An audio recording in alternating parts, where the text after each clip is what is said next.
Кытайга жалпы 2017 жылдын отчеты боюнча 845 миллион болсо, импорт 790 миллион, анан экспорт 54 миллион болгондо, ошо биз Кытайга эмнени экспорттойбуз, мен түшүнбөй турам да. Ким түшүндүрүп берет ошо? Кытайга бизден эмне экспорт кетет? Негизинен биз Кытайга урудаларды, Нени? урудаларды.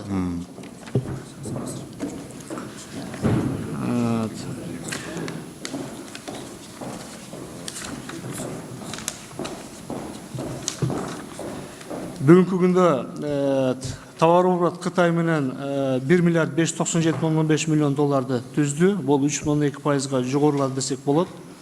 Экспорт 97,5 миллион доллар, рост 21,7% болуп атат. Импортубуз 1 миллиард 500 миллион доллар, рост 2,2% болуп атат. Канча калыс, рахмат, мен кесип суроо берейинчи. Калыс мырза. Экспорт негизинен 2017 жылы 2016 канча эшек саттык Кытайга? Бул боюнча менде маалымат жок. Кытайга биздин азыр мына мен карап отурам. Негизинен биз азыр 17 миң эшек кетти. 17 миң эшек саттык. Ого, мына экспорттун көлөмү ушактан көтөрүлүп аткан турбайбы? Каякта урудан айтасыңар? Анан дагы Кытайга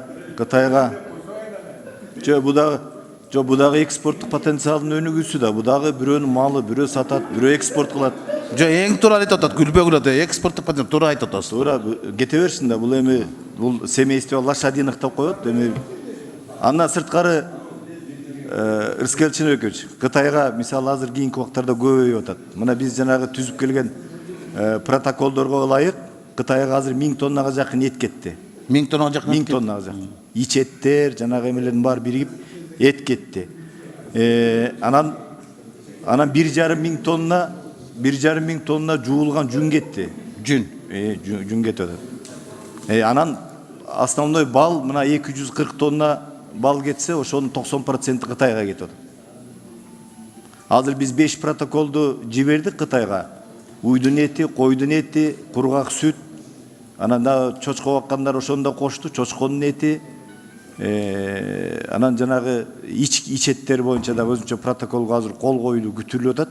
Жакында президент менен барганда да меморандумга кол коюп келгенбиз. Эгер бул иштер ишке ашып кетсе да Кытайга көбөйөт экспорттук потенциал. Белоруссия менен биздин алакамда экен да, бизден экспорттун көлөмү 3 миллион 200 миң доллар. Ал эми импорт 19 миллион 500 миң дейт да. Biz Belarus'tan satıp alıp başladık mı? Rusya boyunca et azıkların. Azıklar boyunca Belarus'tan biz 2000 tonna mana 8 ayda toğuk netini aldık. Anken özünüzler bilesizler, Kıtay'dan biz toluk jab alganda. Şoň üçin Rusya menen ошол Kazakistan, Belarusya üçöөнөн келип атат.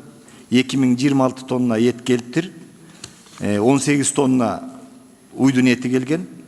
Anan 33 tonna kalbasa, anan молочный продукциядан 40 tonna geldi болгону. Başka Belarusya'dan gelgen eçtigi жок.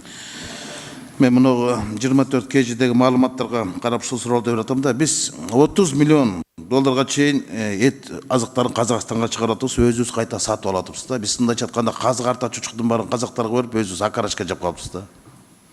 Ошондой эле болот атпайбы? Мөмө жемиштердин баардыгын эле Россияга экен, анан основной бул текстиль. Текстилден 200 миллионга жакын Россияга, а бирок ошол эле кезде биз Түркиядан киргизип атабыз, анан Кытайдан киргизип атабыз. Туурабы? Негизги текстилдин баардыгы Кытай менен Түркиядан экен. Анан Түркияга экспорттун көлөмү 45 миллион дейт. Бизден Кыргызстандан Түркияга эмне экспорттолорун мен таппай койдум. Эмне алып чыгабыз? Кытайга эшек алып баратабыз.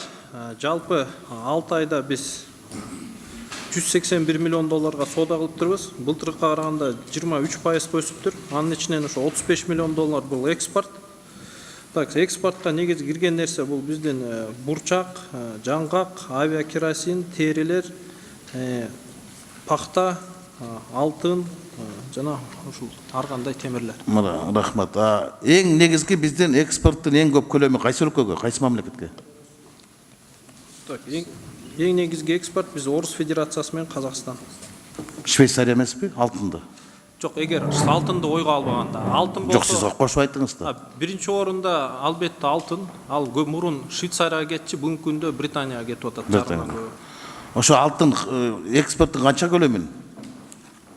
Жалпы көлөмү канчасын пайызын түзөт? 30%-дан 40%-га чейин. 41%. Былтыркы жыл ушундай болуптур да. Кумтөрдүн алтынын сатканыбыз 517 миллион, мурунду 44. Мына көрдүңүздөрбү, биз дагы деле кумтөрдүн алтынына көз карандыбыз да экономика. Анан кантип белүү мамлекет катарына киребиз. Өкмөттүн оокатын айт десек, бир ноокаттагы жерди айтып атат да бир.